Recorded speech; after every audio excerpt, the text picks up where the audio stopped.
4월 12일 하늘에서 내리는 일용할 양식 하나님의 말씀은 창세기 31장 17절에서 24절까지 말씀입니다. 야곱이 일어나 자식들과 아내들을 낙타들에게 태우고 그 모은 바 모든 가축과 모든 소유물 곧 그가 밧단 아람에서 모은 가축을 이끌고 가나안 땅에 있는 그의 아버지 이삭에게로 가려 할세.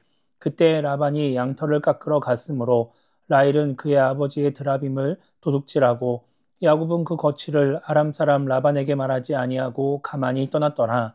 그가 그의 모든 소유를 이끌고 강을 건너 길라산을 향하여 도망한 지 3일 만에 야곱이 도망한 것이 라반에게 들린지라.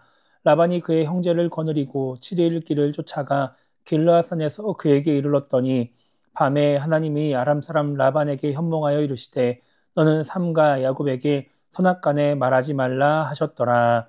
아멘. 오늘 우리가 읽은 말씀은 몰래 라반에게서 떠나는 야곱이 다시 라반을 만나서 겪는 일을 기록하고 있습니다. 16절까지 말씀에서 아내들을 설득한 야곱은 자식과 아내들 그리고 모든 재산을 가지고 가나안 땅을 향해 출발합니다. 그런데 라반에게 말하지 않고 떠나게 됩니다. 이렇게 한 이유는 가나안 땅으로 돌아가는 것이 라반에게 한 약속을 어기는 행동이기 때문입니다. 그렇게 라반에게 말하지 않고 떠나가는 과정에서 라헬은 아버지의 드라빔, 그러니까 라반이 자신을 수호한다고 믿는 그 신상을 훔쳐서 떠나게 됩니다. 라반은 야곱이 떠난 지 3일이 지난 뒤에야 이 소식을 듣게 됩니다. 그래서 급히 아들들과 함께 야곱의 뒤를 쫓아갑니다. 야곱은 아내와 자녀들 그리고 많은 가축을 데리고 함께 이동했기 때문에 빨리 갈 수가 없었습니다. 그래서 결국 라반을 떠난 지 열흘 만에 라반을 다시 만나게 됩니다. 그런데 그때 하나님께서 라반에게 나타나십니다. 그리고 라반에게 야곱의 잘잘못을 따지지 말라고, 야곱을 건드리지 말라고 말씀하십니다. 그래서 라반은 야곱을 만나서 하나님의 말씀을 전하며 아무런 해도 가하지 못하고 그저 자신의 드라빔만 찾을 수밖에 없었습니다. 그렇게 라반이 드라빔을 찾아봐도 라헬의 기지로 인해서 드라빔을 찾지 못하자 야곱은 36절에서 라반에게 화를 내며 그동안 당했던 서름을 다 풀어냅니다. 그리고 42절에서 이렇게 말을 합니다. 우리 아버지의 하나님, 아브라함의 하나님, 곧 이삭이 경외하는 이가 나와 함께 계시지 아니하셨더라면 외삼촌께서 이제 나를 빈손으로 돌려보내셨으리다마는 하나님이 내 고난과 내 손의 수고를 보시고 어젯밤에 외삼촌을 책망하셨나이다. 이렇게 말을 합니다. 이 말씀만 보면 자신을 지켜주시고 인도하시는 하나님에 대한 고백처럼 야곱이 그렇게 고백하는 것처럼 느껴질 수 있지만 실상은 그렇지 않았습니다. 야곱이 라반에게 하는 말을 살펴보면 36절부터 41절까지 야곱은 계속해서 자신이 한 일을 이야기합니다. 라반을 위해서 자신이 한 그 수고들, 고생들을 이야기하면서 그럼에도 불구하고 자신은 최선을 다해서 라반을 섬겼다라고 말을 합니다. 자기가 그렇게 고생하고 수고했기 때문에 하나님이 자신의 수고를 아셔서 라반을 책망하시고 자신을 빈손으로 돌려보내지 않으셨다라고 하는 것입니다. 그러니까 야곱은 자신을 보호하시고 빈손으로 돌려보내지 않으시는 하나님보다 자신을 더 드러내고 있는 것이죠. 그런데 만약 하나님이 야곱을 도와주지 않으셨다면 어땠을까요? 야곱이 라반에게 붙잡히게 되면 야곱은 많은 어려움을 겪을 수밖에 없었습니다. 가뜩이나 야곱에게 좋은 감정을 가지고 있지 않은 라반이기 때문에 뭔가 무력으로 야곱의 재산을 빼앗아 갈 수도 있고 심할 경우에는 아내와 자녀들도 빼앗아 갈 수 있었습니다. 야곱이 지난 20년 동안 아무리 라반을 위해 수고하고 애를 썼다 하더라도 그 모든 수고와 노력이 다 무용지물이 될 수밖에 없는 상황이었습니다.